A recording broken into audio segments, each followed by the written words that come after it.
morning, church. Hope you guys are having a great morning so far. So we are studying through the very last book of the Old Testament, the very last book of the Minor Prophets. And as we wrap all this up, you start to see everything kind of, come together now. You see how through all 12 books of the Minor Prophets, we see the same thread going on. We see God's chosen people, the Israelites, after they split into Israel and Judah.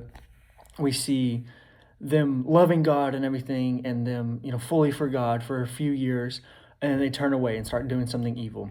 And then God sends a prophet, and he turns them around. And so we keep seeing this thread. And now we're into the very last one that we have record for. And as you know, there's a huge gap between the Old Testament and the New Testament time-wise. And so Malachi really is the final, hoorah, right? The final bit that the people hear from God until the New Testament. So if we jump in, we're in chapter 2 today. And chapter 2 is split into two different parts, right? So the first part is talking to the priest, and the next part is talking to everybody else, right? So first of all, I want you guys to notice that the priests are set apart. So the people in position to teach and to preach and that are set up a higher example or a higher pedestal are set apart even in this part right here. So we know that if you're a teacher or a preacher, you're set to higher standards. And then it just continues in here, right here with Malachi. He sets a whole spot right here just for priests. So if you read, starting in verse 5, it says, my covenant with him, which was talking about Levi, my covenant with him was one of life and peace, and I gave these to him. It called for reverence, and he revered me and stood in awe of my name. True instruction was in his mouth, and nothing wrong was found on his lips. He walked with me in peace and fairness and turned many from sin. For the lips of a priest should guard knowledge, and people should seek instruction from his mouth, because he is the messenger of the Lord of hosts. So we see there what priests are supposed to do. And then verse 8, you, on the other hand, have turned from the way. You have caused many to stumble by your instruction. You have violated the covenant of Levi, says the Lord of hosts.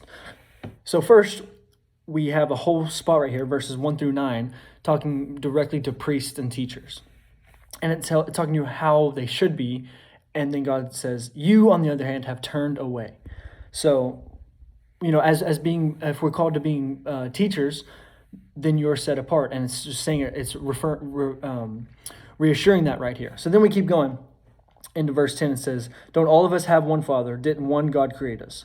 Why then do we act treacherously against one another, profaning the covenant of our fathers? Judah has acted treacherously, and a detestable thing has been done in Israel and in Jerusalem. For Judah has profaned the Lord's sanctuary, which he loves, and has married the daughter of a foreign god.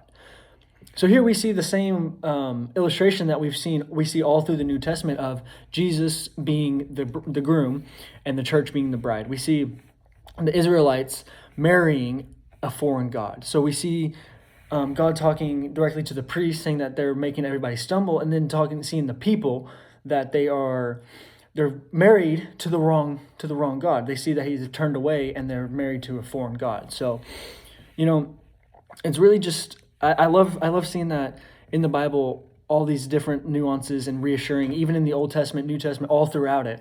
You see that priests are set apart, teachers are set apart, and then you see what happens when when preachers and teachers are set apart. You see the people who are being married, the teachers are causing people to stumble, and you see the rest of Judah marrying a foreign god. So I encourage you guys to read through the rest of this chapter and read through, study it, and see what else you get out of it. And I hope this video helped you out. So hope you guys have a great day. God bless.